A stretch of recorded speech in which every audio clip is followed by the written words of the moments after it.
ato ang family day. So we'll be talking about repentance.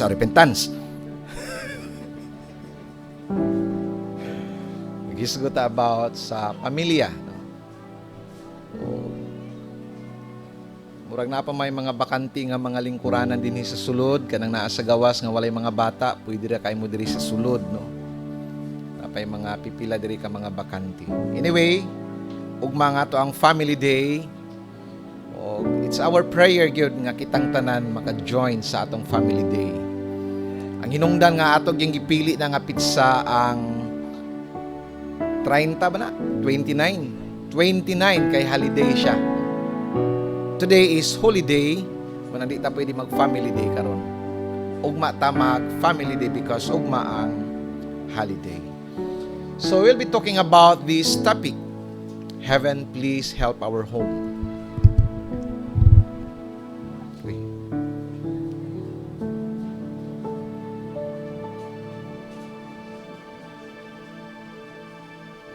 Ayan.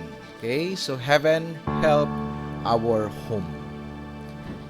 Mga igsoon, kitang mga Pinoy, mga Filipino, nailhan gid ta nga family-oriented sa una pang panahon. I don't know for this generation today. No?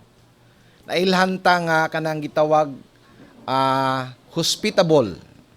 Mo ni ang ato ang mga trademark. Kung adto ka sa laing nasod, mo ni ang ilahang mahinumduman sa mga Pinoy. I guess ang Pinoy lang yata ang naay kanang balikbayan box padala sana kanang balikbayan ba na tawag ana balikbayan boxes murag sa Pinas ra gid na ba sa ubang nasod wala gid na, no? Kay because we are so family oriented, we are so family tied nga kanang pag mag-uli in town tong naa sa abroad magkapuliki gid in dalag pamitbit anang pasalubong batungod kay nalagi pamilya. Bisag katong layo na kaayo nga mga kaparintihan, maapil pagid anang pasalubong. Sa Japan wala may balikbayan box. At mo US wala may balikbayan box. Kung gikan sila sa Pinas, di man na sila padalag pasalubong didto. Ang Pinoy bukod tangi ang Pinoy lang. I don't know kung makarelate mo ani, itong makarelate. Nga sa una, bisag na ay daghang pwede katulgan pero maghuot gid sa usa ka kwarto matulog. Kisay nakaagya na nga ang mga igsoon magtinambiray, magtinandayay didto mag-usa sa kwarto. Because we are so family oriented. But you know what? This generation actually karon lahi. We are starting to adopt a culture, a Western culture. Gagmay pa ang mga bata gibuhatan na tug tagsa nakakwarto. Muna karon, pag na sila'y problema, sulod sa ilang kwarto. They will not confide to their parents, to their sisters. Nga naman, naanad. Kay kita, nag-adapta sa mga Western cultures. Nga, bata pa, 18 years old, independent na. Nagsunod man taana sa ila. Sa unang panahon, hangto di pa mga po sila, napa na sa atong balay. Ang uban gani, nangapo na, napaghapon sa balay siyang mamagpapa. Because we are so family-oriented. Lahi sa atong generation karon. No, muna dinhi sa Hope of Glory, we are actually giving a high premium to our family. Gitagaan ginato nagtaas nga pagtagad ang atong pamilya. So kinsay mo agree nga Hope of Glory is for family? Say it one more time, Hope of Glory is for family. Because we believe that God is for family. Munang kita nahigugma kita sa pamilya. Munang malipay man mi nga naa mo dinhi. Pero mas malipay gyud mi nga kauban ninyo ang tibok niyo pamilya dinhi. Hello somebody. Mas malipay mi magtan-aw nga si mama, si papa, si Inday, si Dudong, si Bunso naagid simbahan. Because we are for family. Because God is for family. God is sign family. Siya ang naghimo sa pamilya. Kung nagtuo ko nga, if God wanted to save you, Lord have mercy. God wanted to save your entire family. Kung giluwas man ka sa Ginoo, kung gipakamatyan man ka sa Ginoo, I believe nga gipakamatyan pod sa Ginoo ang imong pamilya. Somebody say, I claim it, Pastor. I claim it, Pastor. So mga igsoon, godly family is the bedrock of every community, including spiritual community. So, buti pasabot ani, mo kini ang luyunganan, ang pamilya. Mapalong-palong man nato ang kuan dito ano man. Mo kini ang luyunganan sa kinabuhi. Ang pamilya ang hulmahan sa kinabuhi. Sumuna, pag ang ginikanan ma-fail sa paghulma sa kinabuhi sa mga bata in a godly way, they will become a problematic children in the community and in the spiritual community. May mo silang problema simbahan, may mo silang problema sa mga kasilinganan. Amen? Pag nasipyat ang mga ginikanan sa pagpadako sa mga kabataan. Kaya nga naman, ang atong panimalay, mao kini ang luyunganan sa kinabuhi. Mura bitawng nursery? Kana bitawng, sa tawagan na, diha bitaw nimo, diha ka magpatubo og mga liso, diha ka magbuhat og similya. Di ba katong imong itanom katong mga nindot nga similya. So mga igsoon in Hebrews chapter 11 verse 7, nag-flash na ba diha? Dito wala man. Iyan. By faith, Noah, when warned about things not yet seen, in holy fear, build an ark to save his family. What I like about this verse, because Noah, because of his faith, he built an ark so intentional because he wanted to save his family. Kinsa ba diri sa inyo ang kanang nagluhod-luhod, naghilak-hilak sa Ginoo because you are so intentional in saving your family? Kana bitang every prayer meeting naa ka nagluhod ka, nagpa-pre-request ka, pastor, ampuy ang akong pamilya because I wanted them to be saved. Or ni-give up ka na sa imong pag-ampo sa imong pamilya. No? Noah is an example sa usa ka amahan nga dunay kabug-aton sa kaluwasan sa iyang pamilya. Tungod sa iyang kahadlok sa Ginoo, mituman siya dili lang para maluwas ang iyang kaugalingon, kundi aron maluwas ang iyang tibuok pamilya. And we know the story about this one. Mao ni si Noah ang katong dunay 7 dwarfs. Actually, si Noah itong nagpika sa dagat. Si David to, dito si Noah, si David to nagpika sa dagat. Yango or ba punahin mo? Tama pa sun. DI? Ano? DI? Mga igsoon, ang gingon sa Bible, when Noah was warned by God about things not yet seen, oh Lord, have mercy. When I studied scripture, actually, I was so fascinated. Why? This requires an extraordinary kind of faith. Can you imagine? Gisultihan siya sa Ginoo, giwarningan siya sa Ginoo, sa usa ka panghitabo nga wala pagyud makitaan sa kalibutan. Aning panahon na before ang baha, walay na record sa Bible nga nag-ulan. From Genesis 1 to 6, chapter 6 man sa Genesis na hitabo.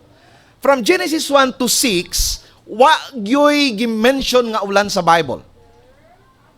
So si Noah, wa kabalo sa hitsura sa ulan. Siguro kung naako dito, kung naako dito, ay nani ang ulan, nindot na yung ulan, no? Wa siya kabalo sa hitsura sa baha. Sa diyang gisultihan siya sa Ginoo nga, Noah, magbuhat ka og arka para maluwas ka og imong pamilya kay dunay kusog nga ulan o dako nga baha. And I cannot imagine ang reaction ni Noah, unsa maning ulan, Lord, unsa maning baha. Because these things has not yet been seen on earth. So, I could say nga si Noah has an extraordinary faith. Lahi man ta karon, no? Kay to see is to believe man, wa pa gani taligsik o asa man ang ulan. Di man ta mo dalag payong hangtod di pa magtaligsik. Napoy uban kataw-anan kaayo kay nagampo og ulan pero dili pud magdalag payong. Lord, paulan na in taon Ginoo pero wa nagdalag payong. Walay pagtuo nga magulan, no? So mo kini mga igsoon. Our home is at war. Muning do na kitay family Sunday tungod kay paghatag og mensahe para sa pamilya. Our home is at war and some of our homes are losing this battle. Bugno, kabalotang nga atong pagpakigbugno, dili sa physical. We are wrestling against the principalities of the air. And most of our homes are losing this battle. And that is sad. And that is painful. Mo ni ang sakit mga igsoon kanang feeling bitaw nimo nga si Superman ka. You are busy trying to save the whole world. And in the process, you are losing Lois Lane. Di sila makarelate kay pang Batman lang man sila, di man sila pang Superman. Kinsa man na si Lois Lane, pastor, mo nang love life ni Superman. Busy si Superman. Luwas kalibutan. Wa siya kabalo nga hinay-hinay in the process, he was losing the special woman in his life, and that is Lois Lane. Mga igsoon, you are so busy working for your family without realizing that in the process, you are losing your family. And that is painful. And that is sad because actually your desire is to work for them. Pero wa ka nakabantay that you had been kanabitang cheated by the world. Wala ka nakabantay nga the more you are spending time to your work, you are losing actually your loved ones. Mao ni ang critical sa mga alagad sa Ginoo, mga pastors. Mao na kabalo mo nga di gid mo ako number 1. Of course, ang number 1 nako ang Dios. Ikaduha ang akong pamilya. Ikatulo, kamo. Ikaapat, among iring. At least, una mo sa among iring. Ay na mo reklamo. At least, una mo sa among iring. Mas sakit kung giuna na ako among iring. Hello, somebody.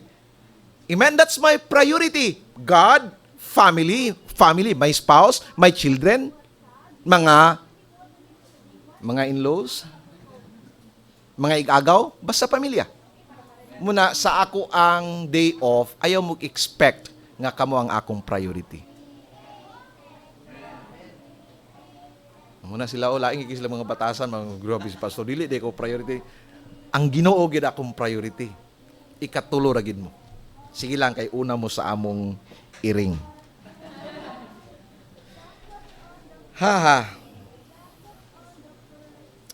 Nakinomdom ko sa istorya ni Tatay Isyot.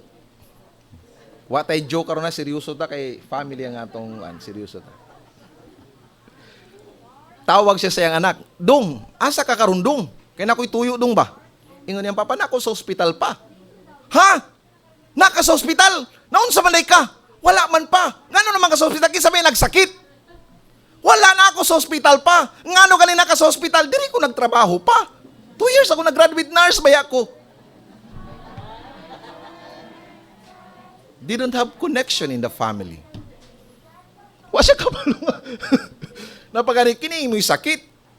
Nagtimpla yang anak do sa kwan do sa timplag kape intaw niyang anak kay gikan sa ospital kay paguli ni tatay, "Uy, kinsa man ka?"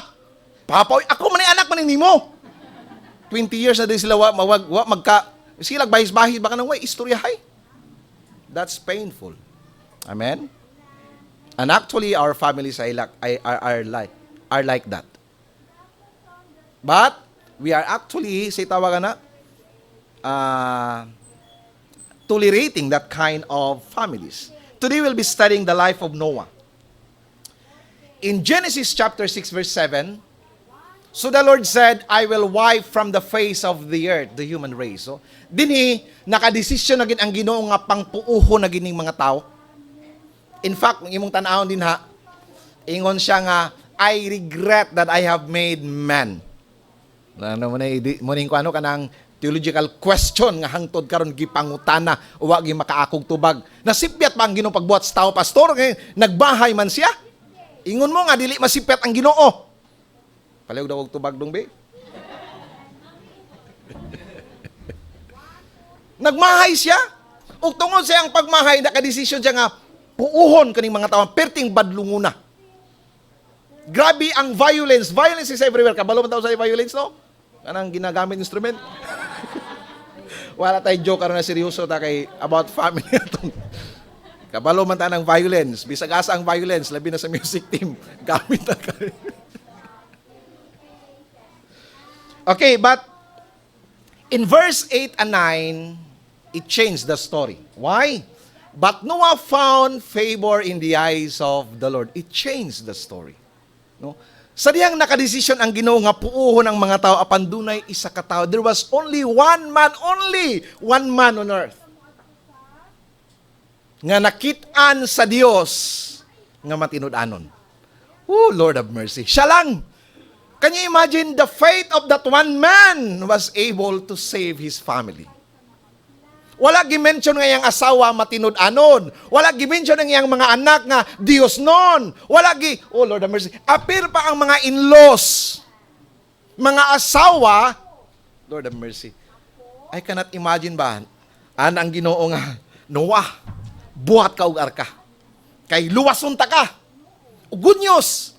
Dili lang ikaw, apilon nako ang imong mga anak. Wow, praise the Lord. Ana siguro si Noah. Plus, apilan pa ginako imong asawa. Sure ka, Lord? Siguro si, ana siguro. Ako ra na. Sure ka, Lord? Sure ka, Lord? Dili, ako wala na sa Bible. Wala na sa Bible. Okay, now, makita nato din that Noah found favor in the eyes of God. He found favor not because he is good. This is the catch. This is tricky. He found favor in the eyes of the Lord not because he is good, but because God is good. Oh, Lord of mercy. Wala siya gigrasyahan sa Ginoo. Wala siya giluwas sa Ginoo kay buutan siya. Giluwas siya sa Ginoo kay buutan ang Ginoo. Hallelujah. The Bible said, no one is righteous, not even one. That's the reality. Pero nga nung si Noah, because he found favor in the eyes of God. Because God is gracious. In verse 18, look at what happened. But I will establish my covenant with you. Wow. Everybody say covenant. Say it one more time, covenant. Say it the last time, covenant. Ang covenant ug contract lahi. Mabitaw na ang marriage contract dili na tawag dapat tawgon og kontrata kay nga naman ang kontrata do na expiration. Munang gitawag siya marriage covenant. Ang covenant, ang contract man gud ingon ani ang contract. Most sa mga contracting parties, they have a contract because kana bitawng pareha sila do na ikahatag sa usag-usa. Example, ang player mo sign sa kontrata sa ano. Actually, good news to, si Irving naana sa Nets. Di ba? Si Lebron, naana sa Lakers, si Lebron. Di na makarelate sila, di na makarelate yun. Pasensya, di na sila karelate. Lord. Before na sila mo pirmang kontrata, nga naman, si Lebron, doon ay makuha nga compensation sa Lakers. Ang Lakers doon ay makuha sa abilidad ni Lebron nga magpa-champion. So both of them doon ay ika-contribute, but i-covenant lahi. Ask me why. Ang covenant lahi. Example, kung kining isa way mahatag, kining isa nay mahatag, pag sinabing covenant, murag igigna niya tong walay mahatag, sagot kita. Ako bahala sa'yo. Bisag di ka kusgan, mahimo kang kusgan because of this covenant. Can you say amen? God said to Noah, bisag di ka angayang luwasan, but because I made a covenant with you, you will be saved. Lord have mercy. Bisag, dili ka angayang dapigan. Kung dunay mga tao nga, kanang sa tawag, mo atake nimo, because of this covenant, I will protect you. Muna ang ibig sabihin ng covenant. You will be covered. Ang usa ka party weak, ang usa ka party strong. Nakita niyo ang covenant? Ang kining ang contract, both of them can give, no? Okay, so mga igsoon, God is concerned with families. Makita nato dili kaganina si Noah lang ang gimension sa Bible, but actually God saved all of his family. God loves family. Tama ba? God loves family. Okay, now today we'll be talking about two principles about family. Principle number 1, godly home starts with a godly marriage. This is lesson 101 about marriage. Kung gusto ka mag-build up og Dios nun nga panimalay magsugod sa pagpili og Dios nun nga kapikas kinabuhi. Ulitaw og dalaga, Ayaw ikompormiso ang imuhang future family by choosing a man who is not godly. The Bible said, do not be equally yoked with the unbeliever. The Bible said it one. Ayaw ikompormiso ang imuhang future family. So, magsugod ang atong godly home by choosing a godly partner. Makita nato sa creation story, no? Pwede man maghimo ang Ginoo og daghang tao na diretso. Pwede kay ba nga, o pwede po maghimo ang Ginoo og kanang puros ra lalaki. Wa na'y babae. Pwede. Padaghanon niya daan diretso. Pwede, di ba? Pwede. Pero nganong gibuhat gid niya ang babae? In fact, he started with one man in Genesis 2:18. Munikingon, the Lord God said, it is not good for the man to be alone. During this time, si Adam, wa ta kabalo no kung pila na ka adlaw si mana bulan tuig nga naa siya sa tanaman sa Eden.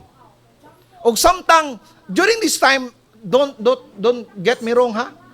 Si Noah ani nga panahon was so successful as an entrepreneur. He was so successful as a businessman. Siya naghingalan sa mga highway, was enjoying his calling. Grabe kalingaw si Adam sa pagpangalan sa mga kwan. Nakidula-dula sa mga iring, dula-dula sa mga unggoy. Grabe. Aper siguro si kwan sa mga oranggutan ba. Lipay kay si Noah. Actually, wala siya nangitag babay. Adan. Si Adan wala nangita og babay. Di nga ni mong lalaki nga katapad, buhi gikaway babay ba? Huna-huna ra ginani mo di ka mabuhi way babay. Kay si Adan kani, nabuhi kani. Buhi siya oy.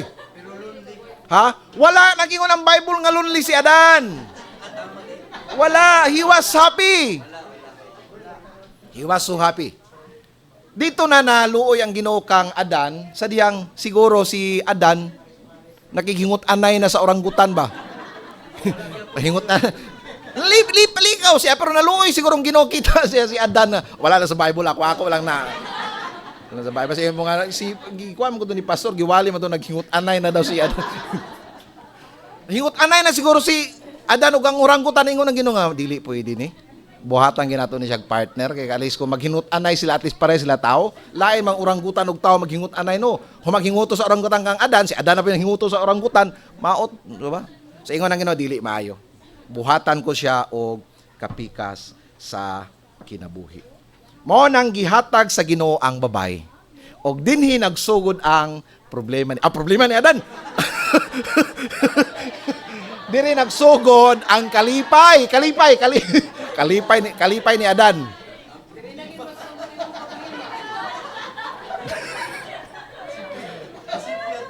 Sipiat na kundi laya. Dili nagsugod ang kalipay ni Adan. Dili problema, kalipay. Proverbs 18:20 daw. Tanawan ako ng Bible sa Tanawan ko sa Bible. He who finds a wife finds what is good. Praise the Lord. Kinsa ka to nakaka-plug og asawa, nakadawat og maayong gasa gikan sa Ginoo. Kung tapad nimo nang imong asawa karon. Igna siya, you are good. Pareha kang pastora, Mang, you are good. But I'm the best. You are good, but you're the best, Mang. You're the best.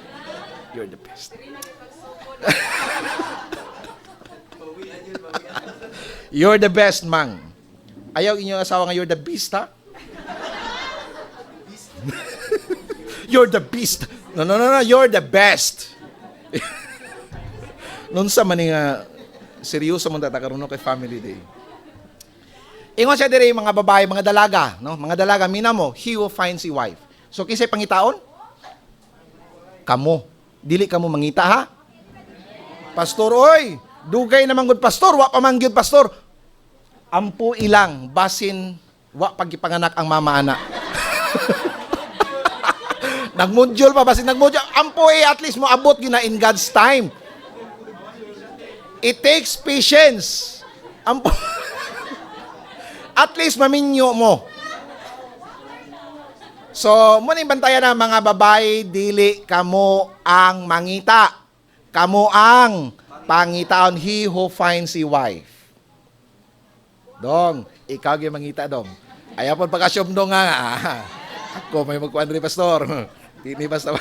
Ikaw yung mangita dong, di pwede nga kuhan dong. Pastor, oy, istorya rin na sa Bible, pastor, ba nga he who finds a wife, finds what is good. Kailalang ka sa akong asawa, pastor. Mga igsoon, ayan nagkanta ng Change My Wife, O Lord. Kanta, Change My Heart, O Lord. Usbang akong kasing-kasing Ginoo. Nga makita na ko ang akong asawa, madawat ako ang asawa kung unsa siya. Dili ni biblical principle lang bisan sa actual nga kinabuhi, Mark. Lahi pag nangangasawa. Pakita na ko ha, i-prove na ko sa inyo.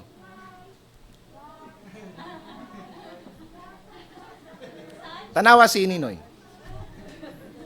Sa wala pa niya na-discoveryan si Cory, tanawa. Nanampiling. Kita ninyo? Naghinoktok. Nagmuni-muni. Pero sa diyang nakita niya si Cory. Tanawa. Tutuki. Ang katawa abos dulunggan. Kita ninyo, lipay kaya? Lahi ka to nag-inusara pa siya. Ato na mo. Lahi pag na ay asawa. Di ba, Brother Jo? Tama, Jo? O, kakatawa, Brother Jonathan, lahi gid Pastor Roy. Lahi gid.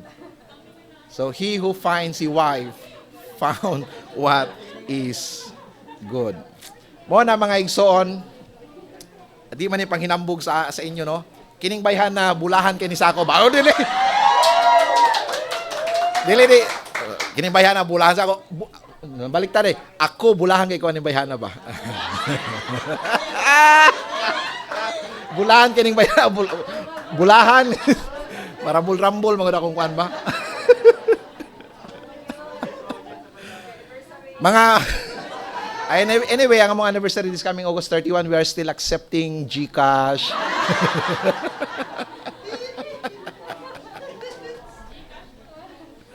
Noon sa may puro sa may pagkatawa. Seryoso mong ganda. Mga asawa panalangin sa Ginoo, mga bana. We don't deserve them actually, no? Pero gihatag sila sa Ginoo. Gihatag sila sa Ginoo. Okay, principle number 2. Grabe, kita ninyo? Abot dalunggan ang katawan ni Pastor Jay, tanawa. Dili man kumukuan pero tanawa. Lahi.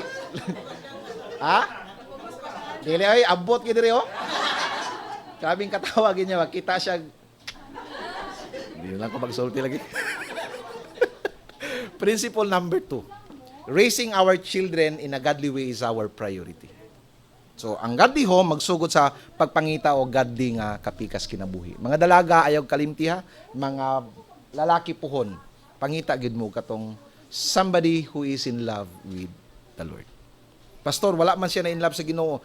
I-evangelize, i-share sa anggugma sa Ginoo sa iya. Number 2, raising our children in a godly way is our priority. So, human gihatag sa Ginoo ang babae, kang Adan, gitagaan si Adan ug si Iba o kanang dakong responsibilidad. O si dakong responsibilidad ni Adan ug ni Iba. Ang atong hunahuna ang responsibilidad nga gihatag sa sino pagbuhi sa ilang mga anak. No. Dili na ang dakong responsibilidad nga gihatag kang Adan ug kang Iba. O sa gihatag nga responsibilidad sa ila, go to the world and multiply and fill the earth. So, ang calling ni Adan ug ni Iba was to procreate sa mga bata nga liwat sa Ginoo, dili liwat ninyo. Pastor, oy, pati mga badlugunan ni mga bata. Ayun ang pangutana sa Ginoo, kabasi mo to bagang Ginoo, what you sow you reap. Ayun ang pangutanang badlungon mga bata. Kisa mo hindi badlungon, basta mo liwat na sa ato, badlungon gyud na mo na nga. Kung mga nakta, ayaw ipaliwat sa imo. Ipaliwat sa Ginoo. Mo man na ang kuling. Kanabitang, we were created in the image of the Lord. Ang bana, created in the image of God. Ang asawa, created in the image of God. When they procreate, mag-produce sila og anak nga in the image of God. Muna, ang purpose sa procreation, punon ang kalibutan sa mga bata nga dunay imahin sa Dios. Muna, ang greatest task nga gihatag sa bana ug asawa, magpadako sa mga bata nga may kahadlok sa Dios. It's not actually feeding them. It's not educating them. It's not securing their future. Ang tinuod nila kaugmaon ka na makadawat sila sa Dios. Can you say amen? Palakpakan nato ang Dios.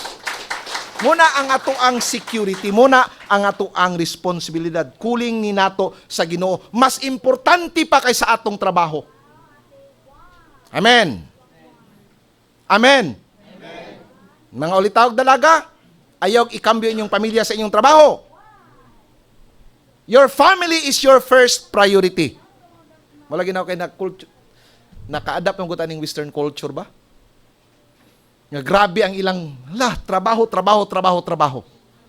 Wala na, nabiyaan na ang pamilya. Didelegated the responsibility. Mga igsoon, mas importante pa ang atong pamilya kaysa atong ministry, Brother Vic. Tama? Muna kami mga pastor, mas importante ang among pamilya kaysa ministry sa church. Actually, our family is our first ministry. Can you say amen? Di na to pwede nga, busy kayo ko sa simbahan. No. Your family is your first priority. I would be happy, magkuhan ka sa imong pamilya, humanong ministry, ayaw ka mo ani sa church. Pero dadon mo ang imuhang pamilya sa church. Ayaw ibilin. Amen. Mga igsoon, children are closer to the heart of God. Again, children are closer to the heart of God. Munang mga teacher every Saturday, Lord have mercy. I cannot imagine ang ganti nga giandam sa Ginoo sa inyo sa langit. Because children are closer to the heart of God. Pastor John, kanay mong pagluto og lugaw nga perting lami ha? Makalimot ng mga bata magsinagpaay na usay tungod sa kalami. Mo apil ng mga teachers, madako pagkaon sa mga teachers sa mga bata, kaysa mga bata perting lami jud. Pastor, may ganti gikana sa langit. Why? Children are closer to the heart of God. Mga ginikanan, kung imong ibaylo ang imong trabaho sa imong mga anak, kung gitawag ka sa Ginoo nga diri lang ka sa balay day or dong, at man ang imong mga anak, ayaw ka, don't be intimidated. Mas dako na nga kuling kay sa imong pagtrabaho. Gusto na ko ni clarify. Kaya nga tong trabaho or mabuhi akong pamilya. No, ang giingon sa Ginoo, padakka ang imong mga bata in a godly way. Muna ang unang responsibilidad sa mga ginikanan. Kaya kung masipyat ka igsoon, they will become a problem to the next generation. Mga ginikanan, kung nagtrabaho ka, gawa sa inyong panimalay, or naa ka sa sulod sa inyong panimalay, our primary calling is to produce a happy, a healthy, and a holy family. That's our calling. It's not to provide for our family. That's not our top priority. How I wish na mingon amen, Pastor. How I wish na mingon, Lord, sorry. Because most of our generation today, pwede nila kalimtan ang ilang pamilya, unahon ang trabaho. That is our family today. No wonder why, pagdako sa mga bata, matingala sila, di man sud ang mga bata sa amo, because you have raised them that way. Asa man mo atong gagmay pa sila, naka sa imong trabaho. Si lolo nagbantay sa bata, asa sud ang bata, kang lulog kang lula. Matingala ka nga nung mga bata di man sud sa amo, because gi-delegate nimo ang imong responsibility. Of course, no, ang pagpadako sa mga bata, oh Lord have mercy. Ingon ang Bible, ingon siya, itudlo kining, di ba sa Deuteronomy ba to? Itudlo kining pagtulunan sa imong mga bata, sa imong mga bata sa imong bata sa imong bata, di ba? So, ang parenting di ay dili lang sa ang training dili lang parenting, apil ang great parenting. Hangtod nga buhi ka pa lulog-lula, may katakos ka, gitagaan kag otoridad sa Ginoo nga mupadako sa imong mga apo. Mga ginikanan, ayog badlunga ang inyong mga papa ha. Papa, dalaga na kung anak kayo na ayaw. May katungod gihapon silang mubadlong sa inyong mga anak. Nana, biblical na. Dili naman guna sa ilang generation karon papa. Bisan pa, we will stick to the principle of the Bible. Can you say amen? Amen. Mo ni ang gingon ni Joshua, but as for me and my house, we will serve the Lord. Lord have mercy. As for me. Salvation is individual. Amen. Praise the Lord. But salvation is also a family affair. Oh, Lord have mercy. As for me and my house. Gusto ni Diyos na maluwas siya, dili lang siya, tibok niyang pamilya. Salvation is also a family affair. So, when I study this lesson, I asked Pastora Jane, Pastora, do you believe on household salvation? Because most of us, di nato kalimtan, ang kaluwasan, Pastor, individual, yes, individual, I get it. Pero doon ay giluwas sa Bible, tibuok household. Noah, tibuok household. Siya ang gimension nga matarong. But of course, I believe nga, ang godly legacy ni Noah was transferred to his family. Gigamit ang pagtuo ni Noah nga, ma-relate niya, mapasa niya ang pagtuo sa Ginoo ngadto sa iyang mga anak ug asawa. Apil sa iyang mga in-laws. Naluwas. Of course, ang kaluwasan individual gihapon. Kinanglan mo decision sila. Pero mas dali silang mo decision mo dawat sa Ginoo kung imo silang gipaila-ila daan sa Ginoo. Mas dali sa ila ang pagpili sa Dios kung imo silang ginadala sa simbahan kada Domingo, kada prayer meeting. Can you say amen? Mas dali silang mo decision, I will follow the Lord. Kung imo silang, you will take responsibility of sharing your faith to your family. Mga anak nga inyong mga ginikanan wala pa, it's your responsibility to share to them the good news, the gospel.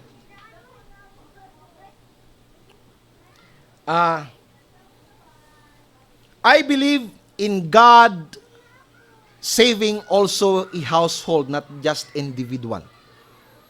Then, doon ay mga example sa Bible, like the Philippian jailer. Giluwas siya og iyang pamilya. Of course, ang iyang mga anak, asawa, mituo pod sa Ginoo. Pero sayon sa ila ang pagpili sa pagtuo sa Ginoo ngano man, nakita man nila sa ilahang amahan. Sabta ninyo? Wala ko ningon nga naluwas sila tungod sa pagtuo ni kuana. No. Tanan sila mituo sa Ginoo. Ang katong pagtuo sa ilang amahan napasa sa ilang mga anak, asawa, ilang mga in-laws, ug tungod ni anak naluwas sila. Tungod sa pagtuo sa usa ka tawo. So do not underestimate your presence in your family. Pastor, oy, ako ra man gud usa sa among pamilya. Kasagaran, pastor, mga Dios man ang ginasimba. Do not underestimate yourself. You can actually influence them. Shine. Jesus, shine. Amen? Okay, now, as for me, si Joshua, ibok niyang pamilya. Abraham, si Job, si Rehab, waibana, pero naluwas mo diyang tibok pamilya. Kita pa, si Lydia Barlizo. O, tibok pamilya. Can you imagine? Pagtuo ni mamag ni papa, tanang mga anak, apil apo. We are actually claiming apil apo. Maluwas din na sa Ginoo. Kasi nag-claim siya apil apo. Nag-pray nga dunay apo nga mosunod diri sa pulpito. Next to Pastor Jingle, kisa may man kuan. Next to Pastor Jingle, kisa may to i-train. Nauntay ko ano mo, kuan nga kaliwatan ni Barliso nga ang putag apo basig inyong anak. Ay mga palayo in town Ginoo. Palayo. Yaman pa pastor oy, wala kwarta. Kaburot lang bulsa pero pre-request sulod. Ay nataan na pastor, pastor. Ay, mahadlog mga ginika, mahadlog ba ilabas sa mag-edition, magpastor ko. Ang pastor man ka, pag-engineer. Kwarta nang pastor. Okay, mga igsoon. Joshua said, but as for me and my house, we will serve the Lord. Buti pasabot ingon si Joshua, I will lead the way. Ako ang maguna. Prayer meeting, ubanta. Simba, ubanta. I will lead the way. I will become an example. Muni ang godly nga legacy nga gusto nako mapasa nato sa atong mga kabataan. Prayer meeting and Sunday worship is indispensable. Non-negotiable. Pakapoy ko sa trabaho, no. You have to be there in prayer meeting. Hangtod napaka sa poder sa akong panimalay, you have to obey me. Adto gi kag prayer meeting. Because I'm the leader of the family. Don't give them option. Mga papa, don't give them option. Kapoy man ko pa, no. Gipili nimo na nagtrabaho ka. It doesn't mean nga mapiktuhan ang imong ministry simbahan. Amen? Mga papa, barog. We need father like Joshua. But as for me and my house, we will be there. Kung di sila muban, choice na nila. Choice na nila. Basta at least, gibuhat nimo ang imuhang share. Muning, mga papa ginikanan, gusto na ko i-emphasize, ang mga bata mura nagkasit recorder. They keep recording what they are seeing and what they are hearing. Nang mga gamay pa nga mga bata, nang ilang makita, ilang madunggan, ina nang gina-record. Puhon, pagdako na sila ina nang i-play. Mo man ni silang papa sa una. Mo man ni silang mama sa una. Kung nakita nila nga loving mo, mangita po na silang babae nga ila pong ilabing-labing. Makita sila simog away, sige po silang away puhon sa ilang pamilya. Ingon ana, because they are keep recording and hearing what they are seeing. Makita nila nga, lambing kay kasi imong asawa, mo po na siya pagdako imong anak nga lalaki, lambing po na siya nga asawa po. Nakita man niya sa imo. Kung makita sa anak nga babae nga iyang mama nag-submit sa husband, mo submit po na siya sa iyang husband nga naman. Nakita man niya. Palakpakan nato ang Dios. Mo ni ang deception mga igsuon, deception. Because we are raising a generation who are Sunday worshipers but not prayer warriors. Ako ni nga observation ha, we are raising Sunday worshipers but not prayer warriors. Napag Sunday, wala sa prayer meeting. And we actually modelize them. Nga okay ra kaniyang wala sa prayer meeting na basta simba lang kag Domingo. We are relaying a dangerous message to our children. Nga okay ra gid ay prayer meeting na no kay mama papa wa mangani didto. You are actually relaying a very dangerous message. Hinimba pero dili hingampo. Muna mga ginikanan, please do not build your home that way. Hope of Glory, let us not build our home that way. Naa sa ato, mga igsoon, inani,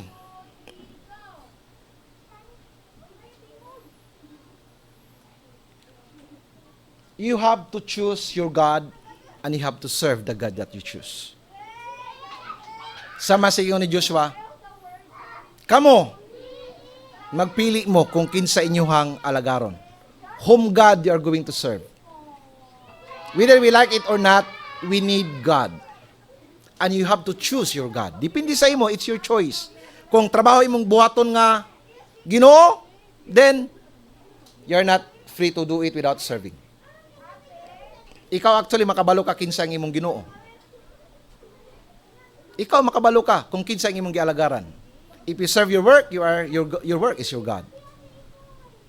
If you serve your family is your God. You have to choose your God and you have to serve your God you choose. Dili pwede nga buhaton akong Dios ang Dios and then di ko mga lagad sa Dios nga akong gipili. Manay ni Jesus, but as for me and my house, we will serve. Gipili namo ang Dios, gipili namo si Kristo, and of course, alagaran namo si Kristo. So wala lang natapos sa pagpili, mutapos ito sa pagpangalagad sa Ginoo. Mga ginikanan mo ni ang pinakaimportante nga panulundon nga atong mabilin sa atong mga anak.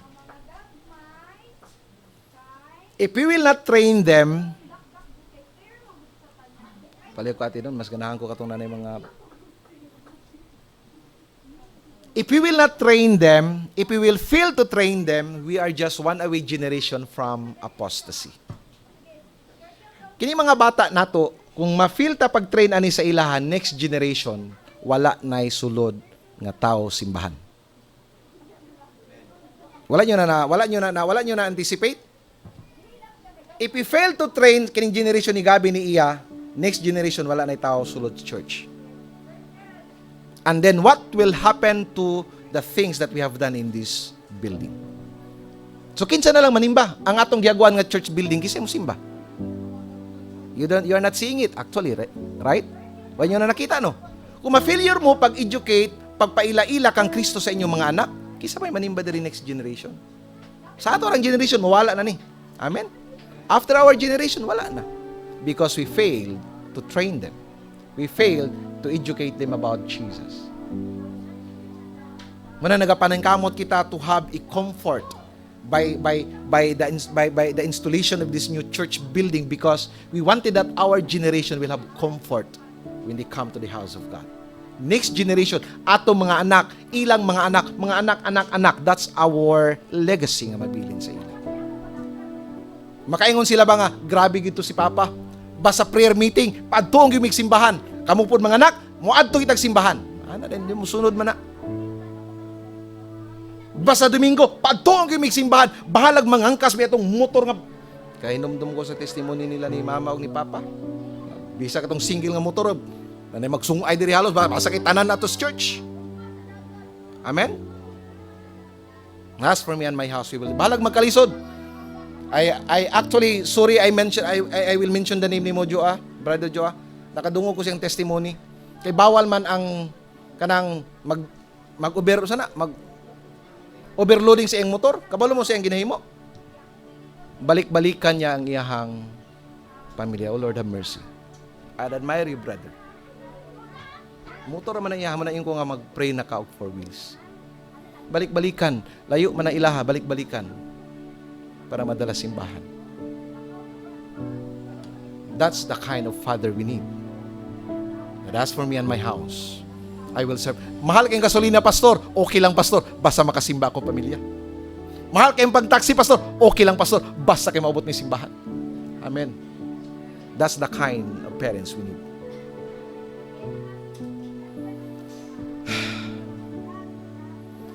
Or dili man wadag membro this church, mapuno og membro nga walay kahadlok sa Ginoo.